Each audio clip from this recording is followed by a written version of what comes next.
ഹരേ കൃഷ്ണ. എല്ലാവർക്കും നമസ്കാരം. ബ്രഹ്മസംഹിത 3-ാമത്തെ ശ്ലോകം.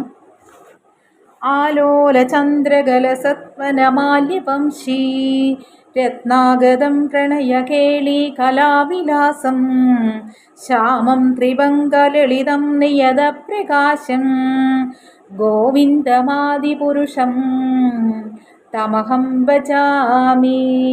ഇതിൻ്റെ വിവർത്തനം നോക്കാം.